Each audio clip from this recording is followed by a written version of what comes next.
Salam alaikum wa rahmatullahi wa barakatuh. Suite de la forme, paragraphe 3, suite de la forme UN plus 1 est égal à F de UN et Vn est égal à F de UN. On a ici deux formes. Cette forme, on a déjà vu dans la séance précédente. Vn est égal à F de UN. On va voir dans cette séance UN plus 1 est égal à F de UN. Propriété, soit UN, une suite définie par UN0, le premier terme appartenant à l'intervalle I. UN plus 1 est égal à F de UN et F une fonction continue sur un intervalle I, telle que l'image de I par F est inclus dans F. Si UN est convergente de limite L appartient à I, alors L est solution de l'équation dans I de f de x est égal à x. On a ici UN0 appartient à I et UN plus 1 s'écrit en fonction de UN. UN plus 1 est égal à f de UN. On a la fonction est continue et f de I inclus dans I et UN est convergente. On doit vérifier ces 5 conditions. Preuve, UN est convergente, c'est-à-dire il admet une limite L. Même chose si UN tend vers L, UN plus 1 tend vers L. Et ça a une limite tend vers L. Elle reste à montrer que f de UN converge vers f de L. Et enfin, on a L est égal à f de L. C'est-à-dire L est solution de l'équation f de x est égal à x. Soit epsilon un nombre strict positif et f est continu en L. On a déjà dit que f est continu sur l'intervalle I et L appartient à I, c'est-à-dire en particulier f est continu en L, alors il existe un alpha, quel que soit x appartient à I, x moins L inférieur à alpha implique que f de x moins f de L est inférieur à epsilon. Et comme la limite de UN est égale à L, pour ce alpha, il existe un n, quel que soit n supérieur à n, UN moins L est inférieur à alpha. On montre facilement par récurrence que UN appartient à I en utilisant f de I inclus dans I et UN0 appartient à I. Une démonstration par récurrence pour montrer ça.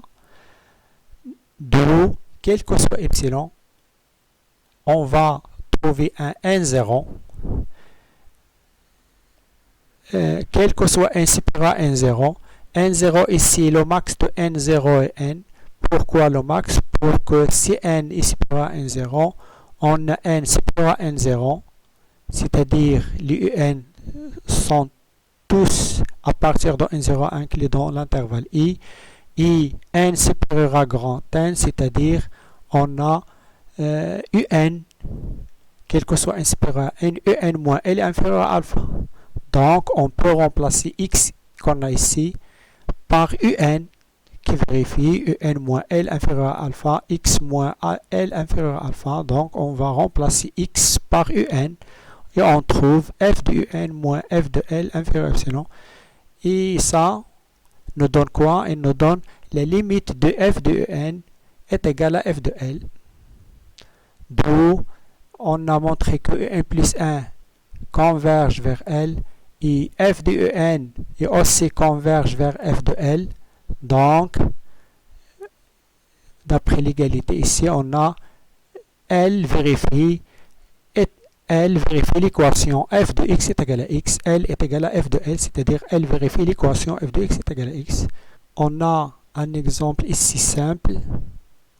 On va représenter les U0, U1, U2 jusqu'à UN et on peut conjecturer la limite de UN, c'est-à-dire la limite probable de UN, en utilisant une représentation des termes UK.